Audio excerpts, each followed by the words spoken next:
happy for you, I'm smiling for you. I do anything for you, for you. It's always for you and never for me. And I needed to stop, so let me tell you, please. I'm always sad and I'm always lonely, but I can't tell you that I'm breaking slowly.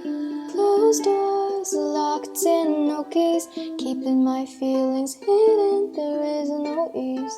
And I needed to stop, and I want to be able to open up, but my feelings are fatal.